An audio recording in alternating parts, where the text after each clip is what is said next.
Bonsoir à tous les copains, bienvenue dans un nouvel épisode du Bluecast avec Parka. Parkito, tu préfères quoi? Parka One, le premier du nom, c'est un truc de graffiti à la base.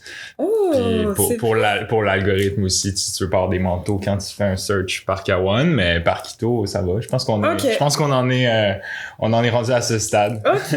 Ok. Waouh, attends, déjà, tu m'as balancé un truc que... Ok, faut qu'on en discute. Mais du coup, ça me fait penser à d'autres choses. Donc, bienvenue dans le Bluecast. Ça me fait trop plaisir de te recevoir. Merci pour l'accueil. Du coup, Parka One, MC... tu fais des petits dessins, j'ai vu. Enfin, plus que des petits dessins. Non, c'est des petits dessins. C'est pas ma vocation principale, mais j'aime bien gribouiller, ouais. Absolument. En tout cas, c'est de beaux dessins. Merci. Et puis, créateur de Verso TV. Yes, Verso.tv, la scène on la ravitaille, rap battles, cyphers. Je pense, un petit lien dans la description. Évidemment. S'il y en a qui connaissent pas, qui aiment les clashs, allez-y. Évidemment. Shout out au Bluecast. Merci. Parfait. Ok, alors on va commencer tout de suite. Alors, nous, quand on s'est rencontrés, t'avais fait... on s'est rencontrés à ton event qui était Versolo. Yes. Et c'était la première fois que tu faisais un event Versolo? Ouais. Alors, Okay. on n'en a pas refait depuis, mais j'aimerais ça ramener ça. C'est plus que niveau performance musicale, on avait surtout fait des cyphers avec des équipes de 2 ou 3. Puis là, j'avais envie de faire un truc un peu plus centré sur une seule personne qui performe de A à Z. Ouais. Ok. Ouais. Et du coup, est-ce que tu peux expliquer aux copains qui nous regardent. Toi, t'étais là. Toi, t'as vécu l'expérience. Justement... Qu'est-ce que c'est de base le concept de Verso TV et c'est quoi la différence subtile, tu vois, avec Versolo? Ouais. Ben, Verso.tv, c'est la plateforme. Versolo, c'est un des concepts. Ouais. On est surtout connu pour les rap battles, les clashs. On a un peu pris la relève quand le Word Up, qui était la référence au Québec, a pas repris après la pandémie. Moi, j'en avais fait plusieurs battles au Word Up. Je connaissais quand même plusieurs DMCs. On se voyait, on jasait, on se disait « Ah, ce serait cool de repartir ça ». Alors, je me suis lancé. Puis, assez rapidement, je me suis dit, j'ai envie de faire un truc un peu plus large que juste le rap battle. Okay. Ouais. Puis surtout qu'il y a plein de MC qui sont très connus pour leur battle, mais qui sont des MCs, tu sais, sur une instru. Ils découpent aussi, puis on le voyait moins, tu sais. Ouais. Ça fait que je voulais showcase ce côté-là aussi. Puis bon, après, il y a des artistes qui sont plus à l'aise de faire une perfo musicale que des clashs, alors c'est venu un peu agrandir le bouillon d'artistes. Puis ouais, je suis quand même assez fier. Je pense en 2 ans et demi, on a comme plus de genre 120 différents artistes de bookés. C'est incroyable en vrai. Pour des perfos artistiques, que ça soit les Versolo, les Verso Cypher, les battles. Donc je pense que ça a sa place. Il y avait de la demande pour ce type de plateforme au Québec. Donc voilà, on essaye de continuer à développer ça.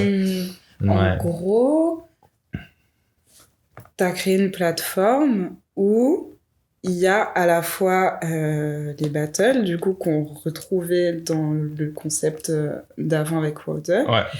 Et c'est comme si tu avais créé une place, du coup, au freestyle aussi. Ouais. Si je comprends bien. Mais ça c'est drôle parce que la définition de freestyle, même la définition de cypher aussi, c'est un peu large parce que... Ok, dis-moi tout. Je pense au Québec, on a plus tendance à, quand on entend freestyle, peut-être moins chez les jeunes, mais on va dire, tu sais, moi j'ai 27 ans, pour le monde plus de ma génération, un freestyle c'est une impro. Oui. C'est vraiment... Oui. Puis bon, après, dans les cyphers, des fois, il y en a qui vont incorporer un petit peu d'impro dans les battles aussi avec les flips, mais c'est principalement des trucs écrits à l'avance, où là, pour moi, c'est plus plus une perfo live, mais à ce point-ci, mondialement, tu sais, beaucoup en France, mais je pense partout, quand le monde ils disent freestyle, c'est beaucoup juste faire un truc one take, peut-être sur une instru différente que celle sur laquelle le texte a été écrit, puis voilà, c'est un freestyle. Ce qui ça va aussi, tu sais. Oui, On peut garder ça large, puis chacun a sa définition. Ouais, moi je parlais de freestyle au sens d'impro, justement. Mais tu vois, je trouve, par exemple, le End of the Week, qui est un concept mondial, mais tu sais, qui est bien en santé au Québec, eux, tu sais, ils ont vraiment des challenges où tu dois attraper des objets puis improviser avec. Alors, je te dirais que c'est plus eux qui sont, qui couvrent le côté freestyle impro, tu sais.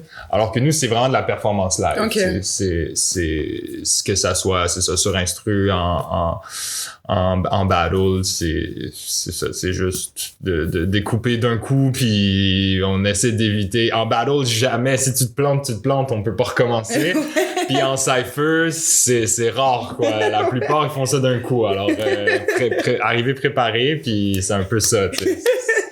C'est one shot, comme Eminem. Ok. Et du coup, toi aussi, tu fais du rap. Yes. Moi, j'avais une question par rapport à ça. Est-ce que... Attends, parce que dans ma tête, la question, elle est claire, mais je sais pas si quand je vais la sortir, ça va avoir du sens. Vas-y. Mais est-ce que c'est les battles qui t'ont inspiré à faire du rap, ou est-ce que c'est le rap qui t'a inspiré à organiser des battles? Je sais pas si ça fait sens. Il y a un gros laps de temps entre le moment où je commence à rap vers 14-15 ans, puis le moment où je commence à organiser. Genre 10 ans, quoi. Ouais, c'est ça. en gros.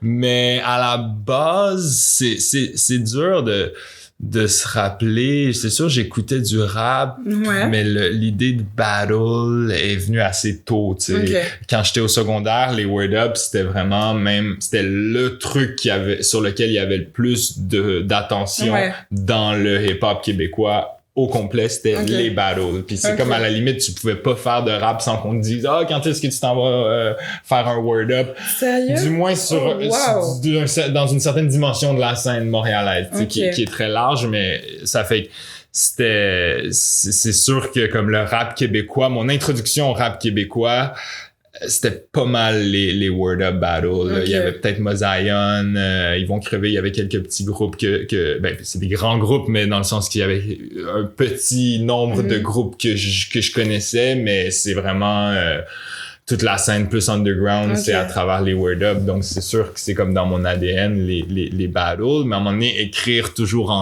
en insultant quelqu'un de spécifique, puis de devoir toujours réécrire à chaque performance, t'as envie de montrer ce que tu peux faire dans un autre contexte, puis justement avec t'adapter à un instru, c'est la même culture, c'est pas tout à fait les mêmes disciplines, ça te prend pas les mêmes pour pouvoir bien connecter avec une foule en battle versus avec un beat à un show, c'est pas les mêmes talents. Il y a des trucs, ça reste du rap, mais il y a quand même quelqu'un peut être très bon dans un puis être absolument nul dans l'autre, quoi. Comme on l'a vu. Parfois.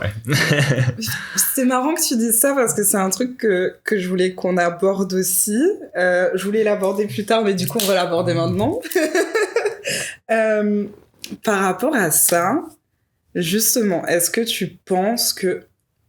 Enfin, d'après ce que tu m'as dit, je pense connaître la réponse, mais est-ce que tu penses qu'un bon rappeur ou une bonne rappeuse, c'est forcément quelqu'un qui va bien se débrouiller en battle, ou ça peut très bien être quelqu'un qui est pas forcément fort en battle, mais qui va être fort en performance ou en studio, genre...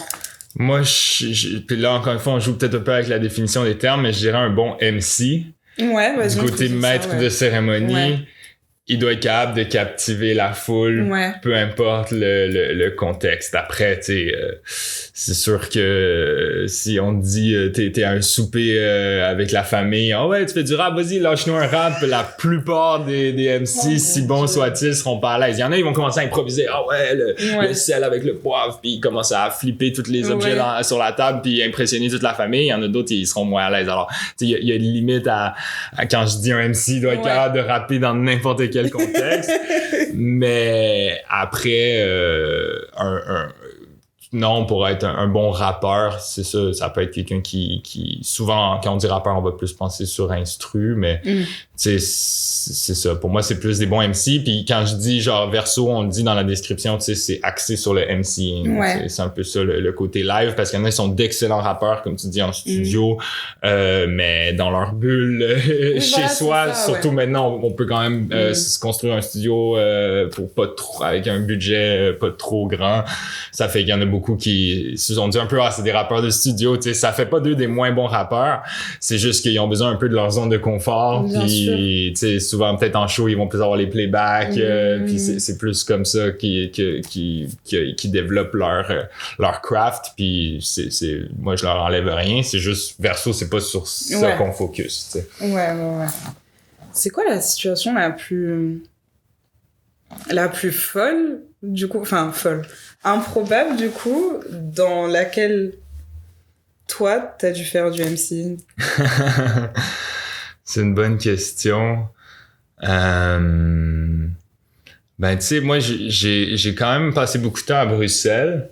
Ok. J'ai fait un échange d'étudiants là-bas, double session. Alors tu vois, j'ai passé 10 mois là-bas, j'ai pu faire des battles en Europe, j'ai pu vraiment me mélanger à la scène. Puis en fait, quand je venais d'arriver, je me rappelle, je traînais dans le parc du quartier, tu sais, je connaissais du monde à l'école, mais j'étais plus dans l'optique de faire des rencontres sur la scène artistique. Puis en Europe, ça rappe, tu sais, dans tous les parcs, tu vas trouver. Ça fait que je me rappelle entendre du monde improviser, puis là, tu sais, tu étais à fond dans leur impro. Je pense, de fil en aiguille, en arrivant, je pense, avant même de leur dire what's up, puis j'ai juste commencé à rapper, tu sais. Alors c'est comme si puis en fait, j'ai continué à passer par ce parc-là, puis à chaque fois que je rappais, c'est au final ces personnes-là, on a plus communiqué en improvisant qu'en parlant normal, tu sais. Wow. Ça fait que, I guess, je trouvais ça quand même un peu improbable de me retrouver dans un parc à Forêt, Bruxelles, puis tu sais, m'infiltrer dans le cypher, commencer à improviser, puis eux ils m'ont accueilli, ils ont fait OK, tu sais, ils improvisent,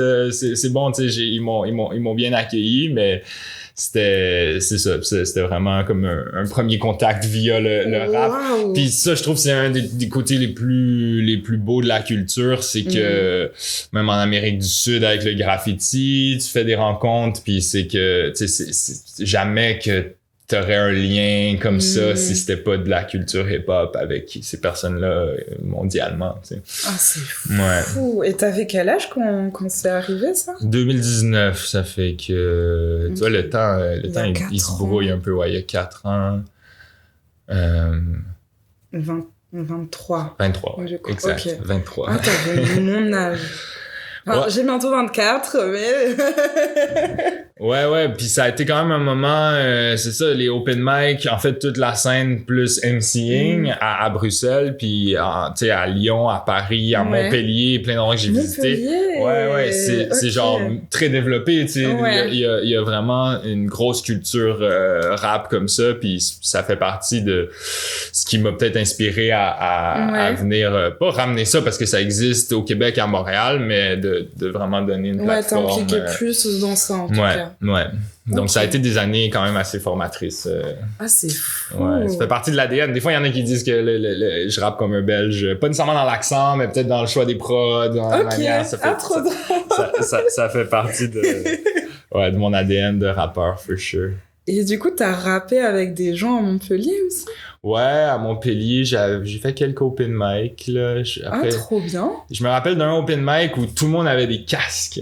No way! Puis ça m'avait tué parce que genre il y a des Audio-Technica à la tonne. J'ai fait ok, je sais pas d'où le budget a permis ça, mais attends, mais j'ai jamais vu ça non plus. C'était genre un peu comme les grunts, tu sais, c'était vraiment, mais tu sais, c'était pas filmé, mais il y avait comme un sofa sur le stage, tu t'assoyais avec les micros puis tout le public, tu sais, il y avait comme 60-80 personnes avec chacun leur paire d'écouteurs branchés à quelque part, puis tu rappais directement dans leurs écouteurs, puis ça faisait une différence parce que tu voyais le monde il t'écoutait directement, tu sais, il était concentré, il était assis puis il était à l'écoute, puis je trouvais ça assez fou comme concept. C'est dingue comme concept. Montpellier, pourquoi j'ai jamais pourquoi j'ai jamais vu ça là-bas? Pourquoi personne m'en a parlé?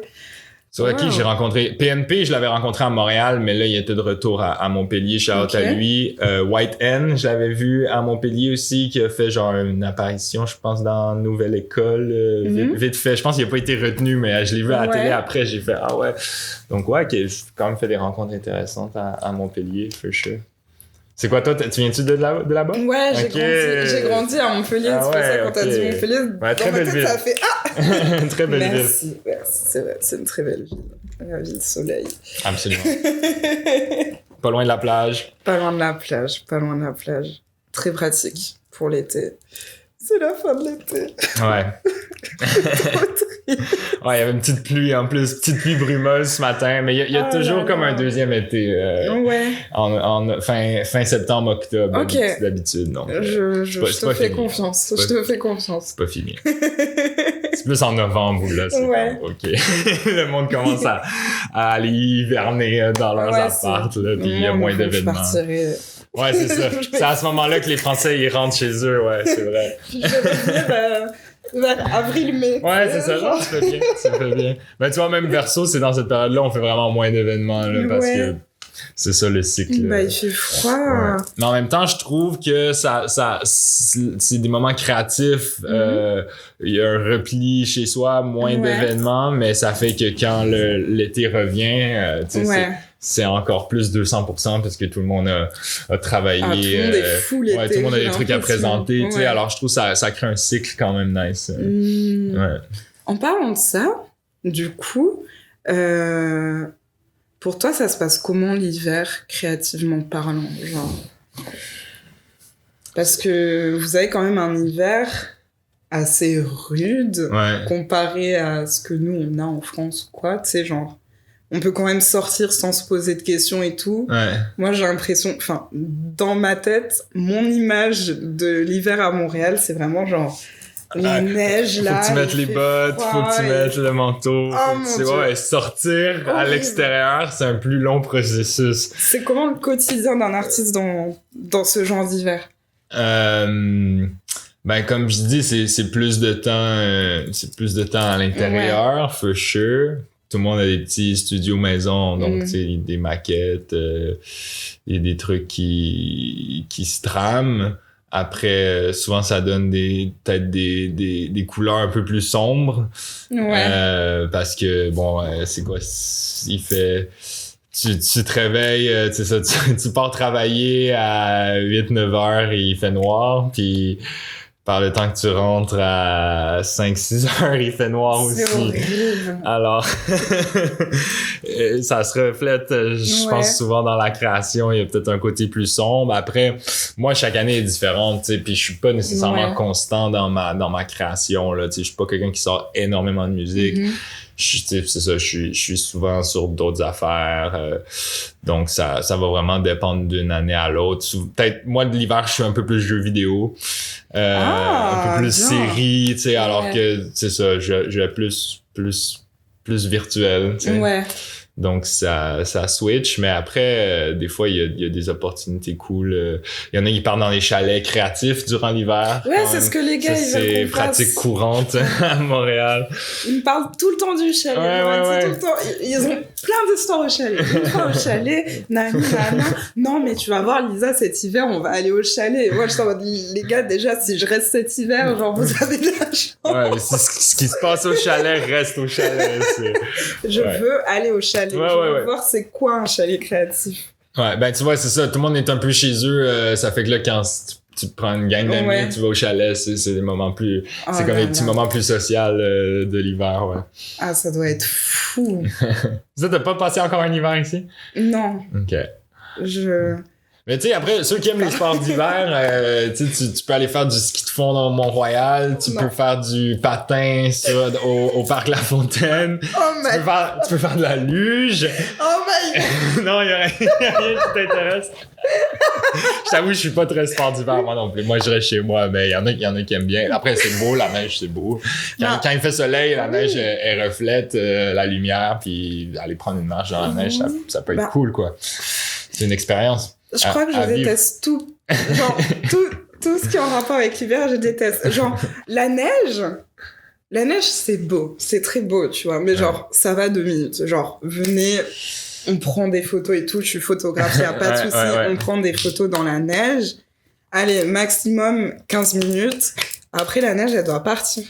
La neige, c'est beau, mais ça fait mal. Genre, c'est froid. Quand ça commence à fondre, il y a de la glace aussi. Tu sais, à chaque année, il y a des vidéos compiles du monde qui marche à Montréal puis qui glisse à chaque année.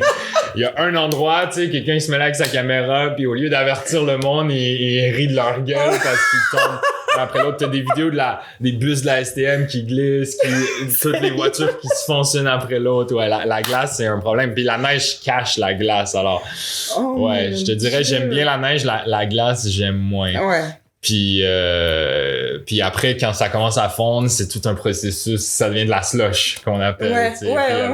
Avec le... Tu sais, ils mettent du gravier pour pas déraper, mais ça fait un mélange grisâtre qui est peut-être moins poétique que la belle neige blanche qui vient de tomber. Ouais. Non, mais l'été, c'est très bien. Mais encore une fois, moi, je pense que l'intensité de l'été a un lien avec qu'est-ce que le plaisir sans la souffrance? C'est sûr.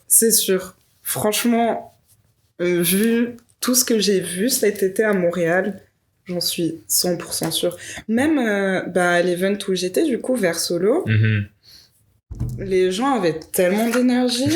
Genre, même quand les artistes qui sont passés et tout, genre, je sais pas, genre, tout le monde avait une énergie, genre, folle. Ouais, mais je pense que ça a un lien aussi avec le fait qu'il y avait pas de stage, tu sais. Oui, même quand on fait des trucs sur les stages, moi, je veux vraiment pas qu'ils soient trop hauts, tu sais, parce que je trouve que le lien comme plus organique entre surtout dans l'underground, tu sais, où il y a pas une foule énorme non plus, tu sais, ça fait que le monde se sente plus concerné, tu sais.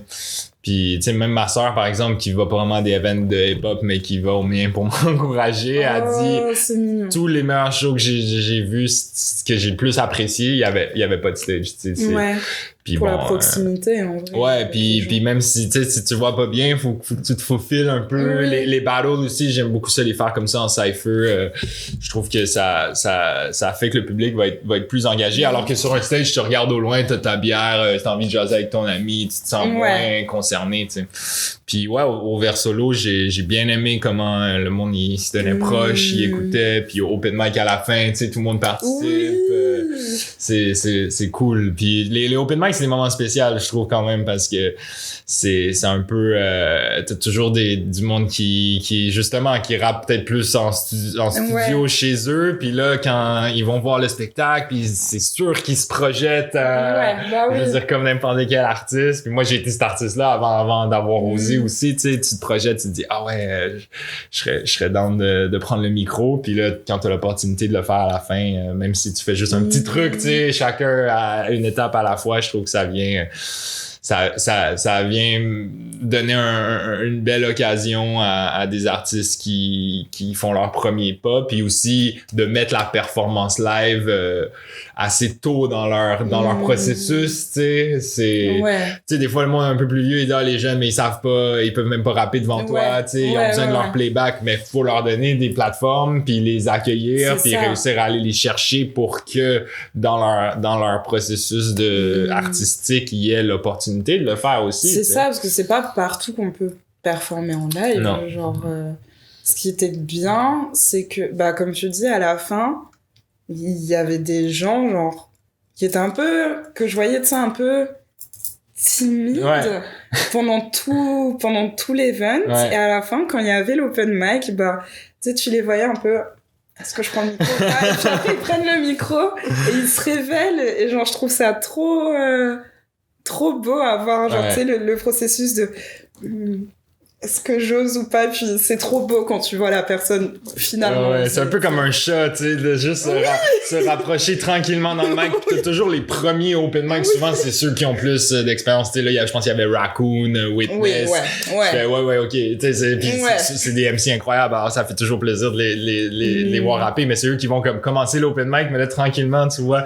C'est pas comme quand il y avait l'artiste, tu sais, annoncé qui performait, tout le monde regarde. Là, il y a un petit peu plus du monde dans l'ombre derrière qui commence à vouloir se placer, mais ils veulent pas nécessairement être les prochains, alors. C'est ça. Ouais, non, c'est cool. Et ce qui était bien aussi, je trouvais, par rapport à Raccoon, typiquement, c'est que Lantier, il a un peu ouvert le bal de l'open mic, puis après, genre, il s'est retiré, et je le voyais, tu sais, regarder les gens rapper, les encourager et tout, et j'ai trouvé ça cool, tu vois, parce que je pense aussi que pour les personnes qui ont moins d'expérience, ça doit leur faire du bien, tu sais, d'avoir quelqu'un qui a plus d'expérience, qui vient au même event, qui fait le même open mic et qui après, il va se retirer dans un coin, il va les écouter au même titre que n'importe qui, tu sais.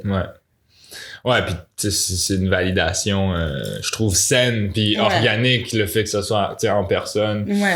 Je trouve que c'est bien parce qu'on est tous en quête de validation, mais c'est facile de se perdre un peu là-dedans, tu sais, mais je trouve justement, effectivement, puis l'open mic, ça met un peu tout le monde sur un pied d'égalité au final, tu sais. Oui, bah là. C'est pas... c'est ça, c'est comme que ça soit quelqu'un avec 10 ans, c'est ça, dans nos open mic, il y en a, ça fait 10 ans qu'ils rappent, il y en a, ça fait peut-être quelques mois, puis ils vont rapper, ils vont se passer le micro l'un à l'autre, puis tout le monde va les écouter de la même façon. Ouais. Ah, c'est trop cool. Ben à notre prochain événement de battle, je veux on a un système de son là puis pour incorporer un petit open mic aussi parce que à chaque fois que j'en fais, on me demande c'est quand le prochain puis je vois qu'il y a de la demande pour ça. Donc je veux l'incorporer à les events de battle aussi, Trop cool. T'as dit le prochain event c'est le 7 octobre. Absolument. Est-ce que t'as déjà la date d'après aussi ou pas? 4 novembre. 4 novembre, ok. Comme ça, si le podcast sort après le 7 octobre, vous n'avez pas d'excuses, vous pouvez aller à l'event du 4 novembre, il y a des battles également, puis il devrait avoir un open mic aussi. Alors, si vous voulez venir, tu sais, on en jase, si vous voulez vivre l'expérience, c'est en personne que ça se vit. Mais déjà, vous êtes à l'affût, vous écoutez le Bluecast de Lisa, ça veut dire que vous êtes quand même... incroyable. Vous avez quand même un intérêt pointu pour la culture underground. Incroyable. Donc, le prochain pas, c'est de venir aux événements en personne. venez habillés en bleu comme Verso aujourd'hui. Je me suis dit Bluecast. En plus, nos fans, ils vont rire de moi parce que j'ai jamais les références de foot. Les références de soccer, c'est comme une blague quand on écoute des battles, tu sais, quand on fait des vidéos réactions, à chaque fois, il y a quelque chose que je comprends pas, je fais c'est sûrement une référence à un joueur de soccer. Mais j'ai pas grand chose de bleu. Bluecast, je me suis dit non, faut que j'arrive en bleu. Alors j'ai mis mon t-shirt de l'équipe du Nicaragua que ma mère m'a acheté quand elle était là-bas. Alors, et ben, SO à l'équipe du Nicaragua, même si moi non plus, j'y connais rien du tout. Et toi, c'est quand la première fois que t'as osé, justement? Est-ce que tu t'en rappelles, genre, du moment où t'as réussi à passer le pas?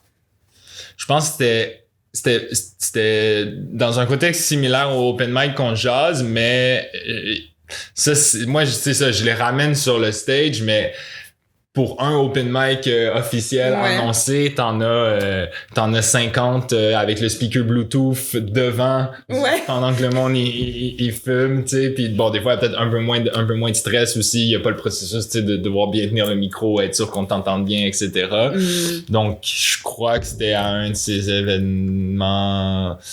Après les événements battle, c'est ça, j'étais allé à quelques-uns juste pour prendre le pouls avant de le faire. Donc je pense que ça doit être un de ces événements-là, tu sais, t'écoutes les battles, ça te donne envie, tu te dis moi aussi j'aimerais ça m'essayer, puis là quand tu vas à la pause, tu vois du monde qui rappe dans un coin, mais c'est ça, tu te faufiles. J'ai fait le chat.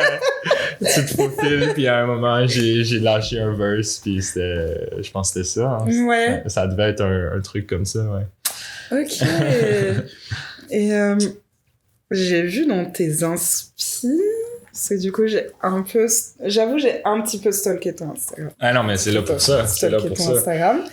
Et j'ai vu que tu faisais du dessin, de la peinture. Et il y avait un post que t'as fait où t'as fait des aquarelles de tes albums ouais. qui t'ont le plus Ouais, marqué. je fais ça à chaque année depuis un petit temps. Ok. Je redessine les albums que j'ai aimés dans l'année, ouais.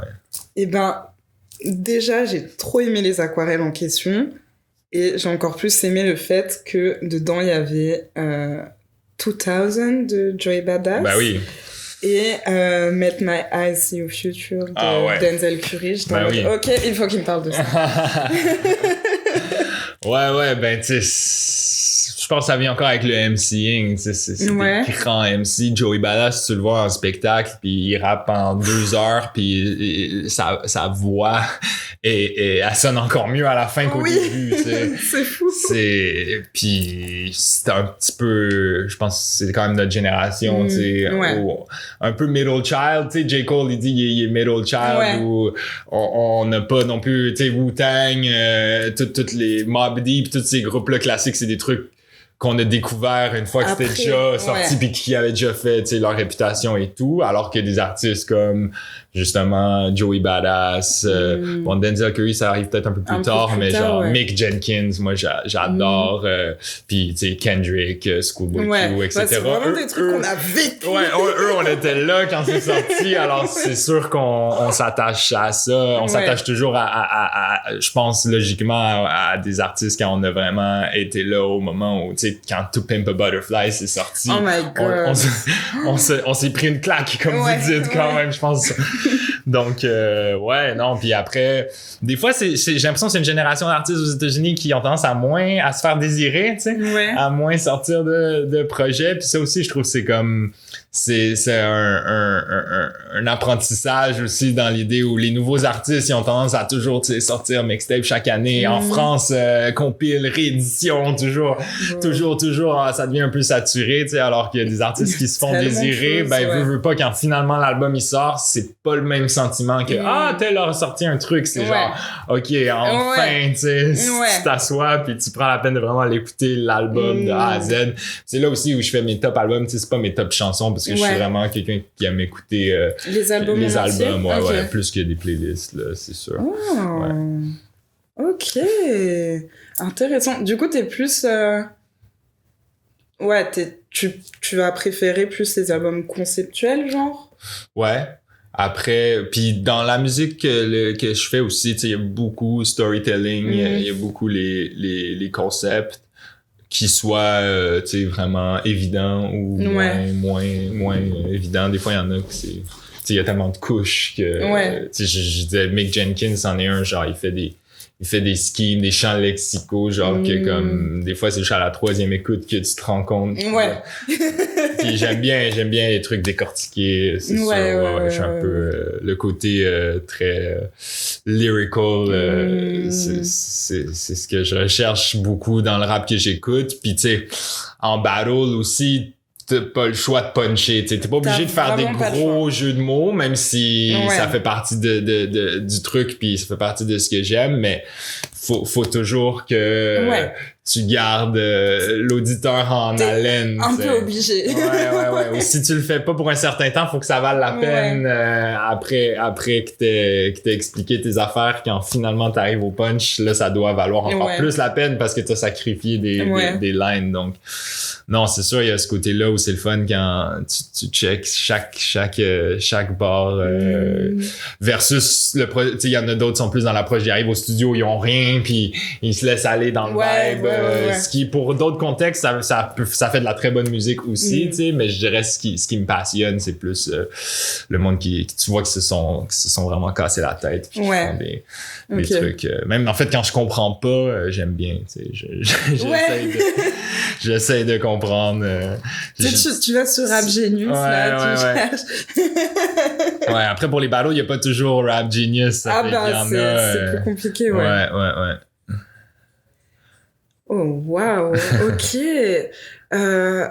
Oh là là, je viens de penser à une question. Oh mon Dieu. C'est une question que je me suis toujours posée en tant que personne qui ne rappe pas et qui ne fait pas de battle. Mais quand t'es en battle et que t'as préparé tes punchlines, etc., nana, est-ce que ça t'est déjà arrivé d'avoir une punchline, genre, tellement, comment dire, incisive envers la personne contre qui tu fais ton battle, que du coup, tu te dis, je vais pas le dire parce que c'est trop, ou tu te dis, genre, justement, c'est hip-hop et on s'en fout parce que c'est hip-hop, donc let's go, tu vois. Moi, je pense que il faut que t'assumes ce que tu dis en battle, puis il y a pas de... Tu sais, c'est sûr, tu vas insulter le monde d'une façon que tu le ferais pas dans un autre contexte. Mais, je veux dire, si la personne après le battle a un problème avec ce que t'as dit, tu peux dire, ah ouais, mais c'est un battle. Pour moi, il faut quand même que t'assumes. Alors, je dirais que les lines que je me sentirais trop mal, que je peux pas assumer, elles vont juste pas se rendre dans le texte final préparé, tu sais. OK. Il y a toujours des questionnements dans les battles de un peu qu'est-ce qui est la limite. Ouais, voilà, il y a comme des règles non écrites parce que en soi, il y a pas de règles officielles à part, moi, je dis souvent, faut pas que tu parles quand c'est pas ton tour, tu sais. Ou tu sais, il y en a qui, après, encore une fois, il y en a qui disent un petit commentaire à un moment spécifique où on va dire ton opposant fait un punch, mais ça lande pas, puis toi, t'as un petit mot à dire, puis là, oups, ça ramène le momentum de ton bord. C'est comme, y a pas personne qui va te dire, hey, non, t'as pas le droit de faire ça, mais si la personne est en train de rapper, puis tu te cherches à déconcentrer, à parler, ça, c'est pas ton tour, tu sais. Mais, pour ce qui est des sujets abordés, tu sais, les noms propres des personnes de l'entourage qui ont pas, tu sais, de la famille, par exemple, c'est un peu...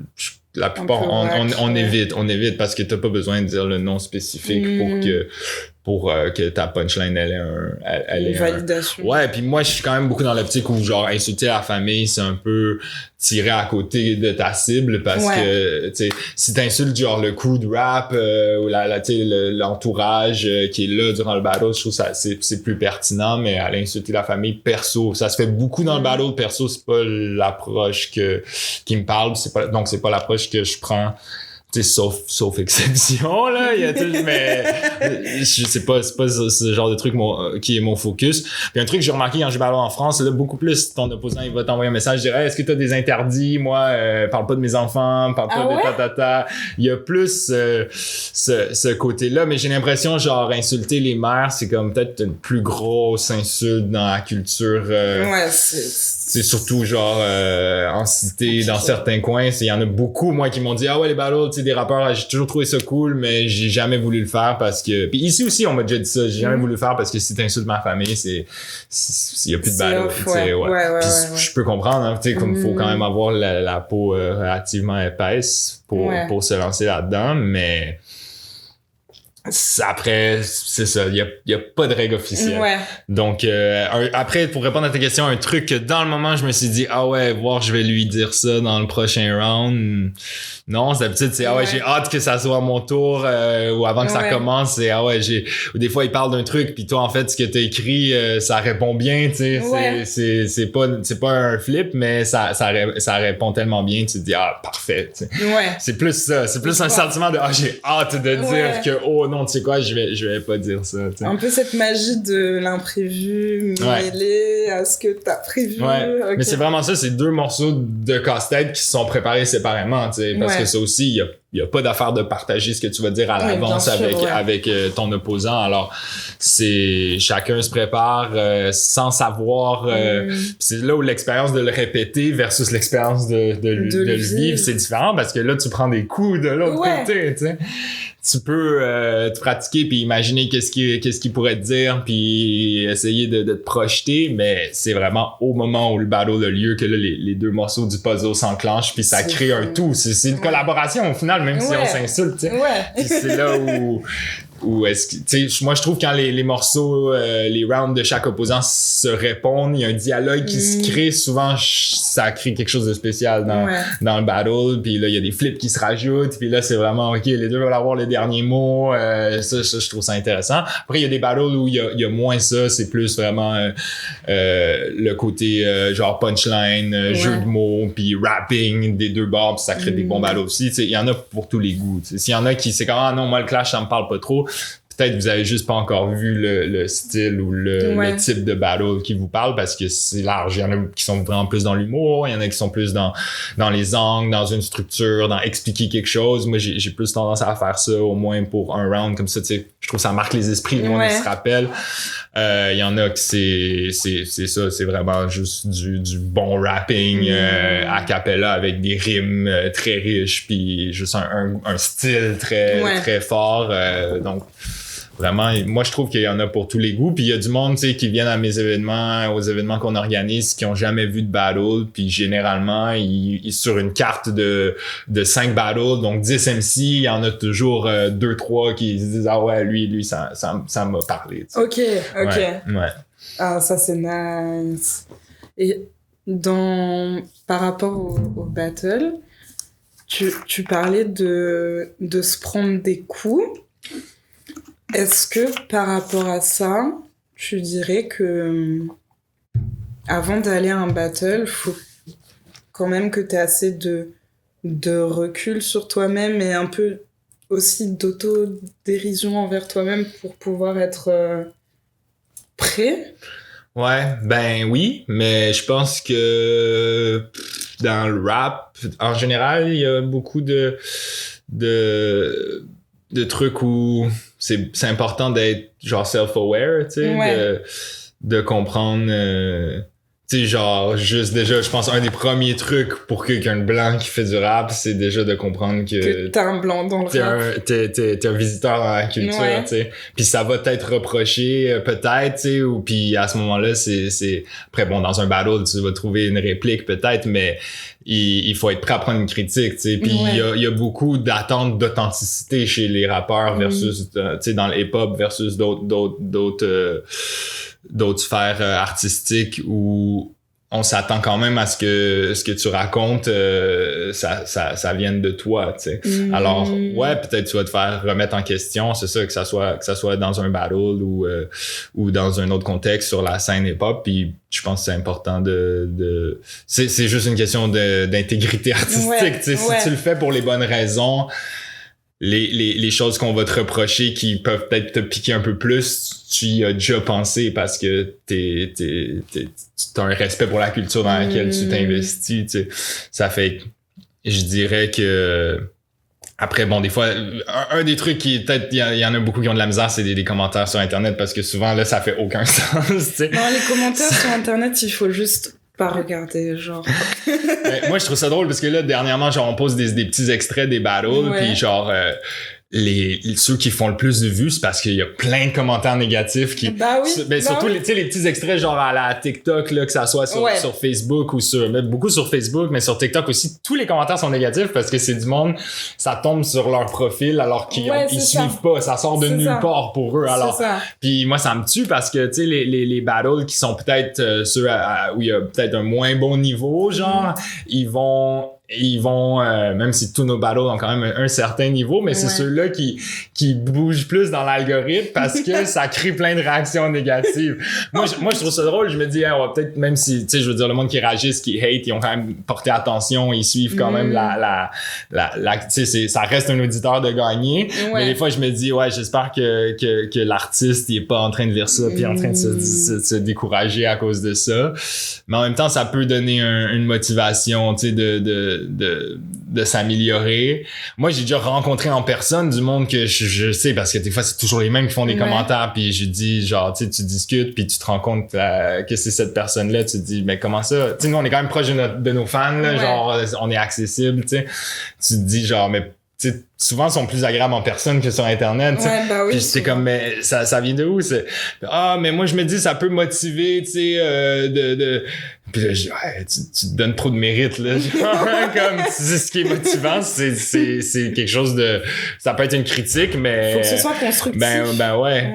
Mais après, il y a pas de standard d'être constructif. Ça fait partie du truc, tu sais. Mais je différencie quand même vraiment, c'est ça, les critiques que tu peux recevoir sur des commentaires de Joe Blow, je sais pas trop qui, versus un retour en personne d'un membre de la communauté ou en battle, un reproche, tu sais, construit, artistique qui peut être fait. Ça n'a absolument rien à voir. Ouais.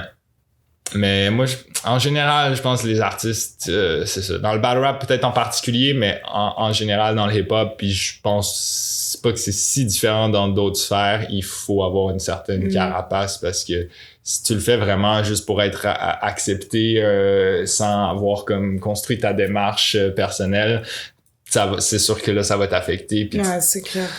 Puis des fois, c'est à travers ça que tu construis ta carapace artistique dans le bon sens, tu sais, ça fait. Je trouve que c'est un peu, c'est ça, dans le battle, tu vas être confronté à certains reproches qui peuvent être faits que tu y as peut-être déjà pensé, mais là on est vraiment en train de te le dire, puis t'as tout le monde autour qui sont genre donc ça, faut que tu travailles l'humilité.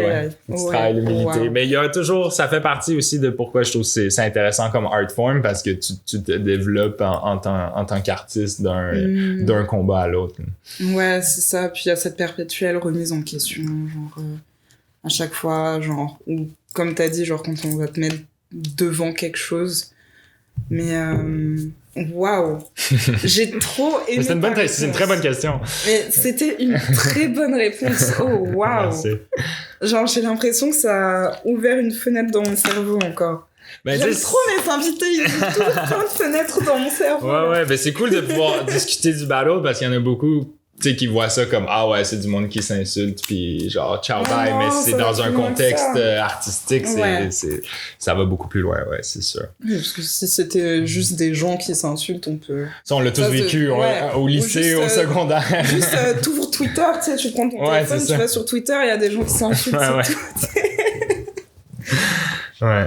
Mais waouh, genre, tu sais que ça me fait réaliser aussi à quel point je m'y connais pas en battle, genre. Parce que tu m'as dit plein de trucs, genre, comme, tu sais, ce truc de règles non officielles, mais que vas-y, on se sait un peu. Ouais. Ça, je savais pas du tout. Ouais. Puis il y a comme une autorégulation aussi, où genre, si quelqu'un fait un angle méga personnel sur comme... Tu sais, des fois, il y a des trucs, genre, t'as grandi sans ton père, c'est à cause de ça. Tu sais, le côté vraiment psychanalyse, genre. Oh my God! Ben, tu sais, ça peut être bien fait. Puis genre, il y a des rounds les plus légendaires aux États-Unis qui ont un lien, des fois, qui ont beaucoup un lien avec le upbringing de la personne. Mais...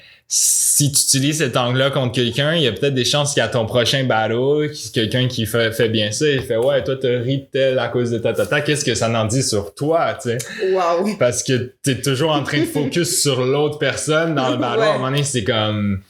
Tu sais, c'est bon aussi de parler un peu de soi-même pour un peu, tu sais, montrer ce que t'amènes sur la scène. Puis... c'est comme ouais, t'es toujours en train de reprocher ci ça toi tu ris de lui parce qu'il travaille au Walmart, mais moi j'ai trouvé que toi tu travailles Uber Eats, ça fait que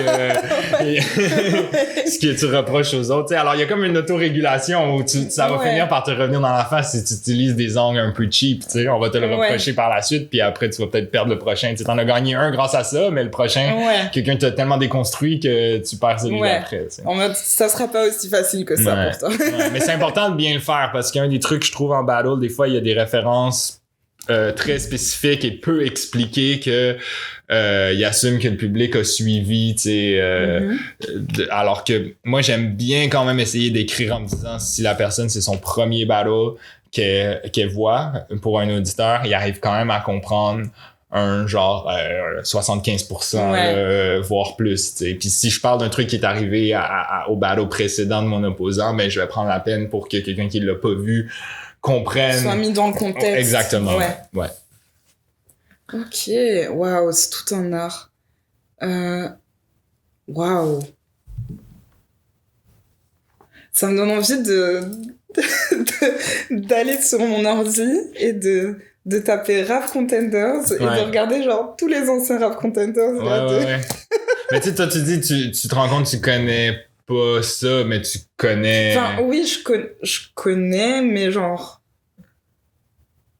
Ouais, si. Enfin, comment dire? Tu sais, enfin, il y a des trucs légendaires que, vas-y, tout le monde a vu. Comme... Tu connais dans le temps que l'entourage était actif. En battle, si on résume. Mais c'est le cas de plein de monde. De plein de monde. Mais oui, ça, forcément, ça nous a marqué, genre, quand c'est arrivé, là. Ouais. Oh mon Dieu, j'arrive toujours pas à croire qu'il ait dit ça. Mais après ça, genre... Mais je pense que c'est normal. Puis il y a un truc similaire qui est arrivé au Québec où est-ce que... au départ, c'était des rappeurs qui étaient investis dans leur carrière en tant qu'artiste, en tant que rappeur. Puis aller faire un battle, c'est une fenêtre pour aller montrer ses skills. Alors que la culture battle rap s'est développée au point où il y en a, c'est ça, qui sont méga fans de la discipline, puis eux, tout ce qu'ils veulent faire, c'est du battle. Alors c'est sûr que souvent ça devient moins accessible, puis il y a moins, ça devient un petit peu séparé de la scène hip-hop, rap plus large. Performance, Puis moi, justement, avec Verso, en incorporant les cyphers, les vers solos, les perfos sur beat, c'est un peu dans l'optique à venir rattacher cette culture-là. Ouais, exactement. Ouais, parce que en France, c'est ça. En France comme ici, il y a comme une scission qui s'est passée, puis je pense qu'il y a du monde comme toi qui, tu sais, ont écouté les premiers battles, mais à un moment donné, on les a perdus parce que t'es comme, mais je sais même pas c'est qui, genre, comment tu veux que je sois investi dans ce battle-là si je le connais pas de rien d'autre, tu sais. Donc, c'est comme ça que ça s'est développé. En même temps, je pense que le fait qu'il y en a qui se dédient 100% au battle, des fois, là, il y en a là-dedans qui ont atteint un gros niveau, même s'ils rappent pas dans d'autres contextes. Tu sais, genre Wojtek qui est vu comme le champion, je pense pas, il y a personne qui écoute du Wojtek, des chansons de Wojtek en mode, tu sais, genre, je sais qu'il a fait quelques trucs, mais il s'est pas démarqué de ce côté-là. Puis d'avoir des artistes qui s'investissent à 100% dans cette discipline-là, ça a quand même remonté le niveau. Puis, tu sais, oui, là, il y en a beaucoup, ils connaissent juste l'époque de l'entourage des rap contenders avec le plafond bas à l'éclipse, là. Mais à mon avis, les battles qui se font aujourd'hui sont à un niveau supérieur, même si c'est peut-être des MC moins connus. Je pense que pareil ici, les jeux de mots, les techniques de rapping, les angles, la structure, je trouve que juste si tu regardes d'un point de vue artistique, le niveau a monté, même si le nombre d'yeux tournés vers la discipline a baissé, tu sais. Alors c'est pas que négatif, tu sais. Puis c'est l'histoire du battle rap, je veux dire. Moi, je suis pas dans un regret ou quoi que ce soit, c'est juste que je trouve ça intéressant de prendre les MC de battle puis montrer la plupart sont très bons dans d'autres contextes aussi, mais vu qu'ils sont focus battle, ben peut-être ils prennent moins le temps d'aller au studio, ils prennent moins le temps. Tu sais, il y en a plein du monde dans l'underground qui rappe mais sont pas activement en train de sortir des trucs. Puis moi, ça me fait plaisir si tu rappes bien de showcase ça, même si ça va peut-être faire moins de vues parce que t'as pas des fans extérieurs qui rentrent, mais pour moi c'est une fin en soi d'avoir un vidéo fou d'un cypher avec genre 3 MC que genre le monde peut-être connaisse un peu des battles ou même pas des battles, que c'est comme du monde qui il rappe plus, il sort rien depuis 20 ans, mais là il accepte l'invitation, puis moi je trouve ça précieux d'avoir ça, tu sais. Et puis aussi genre il y a différents créneaux, tu vois, donc c'est aussi pour ça que vas-y, si tu fais du rap, t'es pas obligé de faire des battles et sortir des sons en studio et faire des concerts et faire ceci et faire cela, et tu peux pas tout faire. Tu peux pas tout faire. Non, puis ça coûte cher. Ça coûte cher être un artiste, sortir des clips, etc. Oh my god. C'est si cher. Après, un des trucs que j'aime du battle, c'est que t'as pas besoin d'avoir un studio, t'as pas besoin d'avoir... T'as besoin d'avoir ton téléphone ou même si t'as pas de téléphone, un papier, tu sais, t'as pas besoin d'aller chercher un beat de quelqu'un d'aller acheter, c'est vraiment juste, est-ce que c'est accessible à tous, mais c'est pas facile parce que t'as une chance de dire ton texte, faut que tu sois très très très bien préparé, mais c'est ça, c'est toi dans ta chambre vide avec seulement un lit, t'as ce qu'il faut. Il y en a même, ils écrivent même pas, ils font juste le mémoriser complètement dans leur tête, t'sais. Ça c'est un truc de fou. Ouais, ben c'est toujours intéressant de voir les méthodes de préparation, mais il y en a certains, ça fait, tu sais, ils ont écrit pendant longtemps, mais à un certain point c'est juste non, si j'ai une idée, je le répète quelques fois, c'est enregistré dans ma tête, puis c'est pas écrit nulle part. C'est juste dans la carte mère. Ça c'est une dinguerie. Ouais. J'aimerais trop avoir une mémoire assez Mais ça se travaille, hein, c'est un muscle. Ouais, bah oui. Ouais. Comme là, tu vois, ça fait un petit temps j'ai pas fait de battle. Je suis comme en discussion pour aller en faire un en France, puis je me dis, je suis content que ça soit dans plusieurs mois parce qu'il y a tout un processus de me remettre dans le bain, tu sais. Alors que genre Skywalker qui fait tous nos événements, qui est un peu comme notre champion non officiel à Verso, lui il en enchaîne tellement que comme il est toujours dans le momentum, puis c'est méga fatigant, mais il y a comme un espèce de roulement, je pense, qui se fait où genre il est capable de mémoriser très rapidement parce qu'il est toujours en train de le faire, tu sais. C'est ça. C'est pas sorcier non plus là, c'est comme la danse, c'est comme tous les trucs, genre une fois que tu les travailles. Comment ça s'appelle ça déjà? La mémoire musculaire. Ouais. Tout simplement. Ouais, ben c'est le côté un peu plus sportif dans le rap. For sure. Mais après, tu sais, dans le chant, c'est pareil. Tu gardes ta voix échauffée, tu fais tes exercices. C'est ça. Il y en a, tu sais, c'est comme... C'est pour ça, moi, je sais, il y a des moments où je suis méga dans les préparations d'événements Verso et tout, puis j'ai pas beaucoup de temps pour juste me poser, tu sais, me mettre dans une zone créative. Puis à cause de ça, c'est toujours un petit peu plus long de me remettre dedans, mais c'est des choix que j'ai faits, tu sais. Ouais, bah oui. Ça ramène d'autres...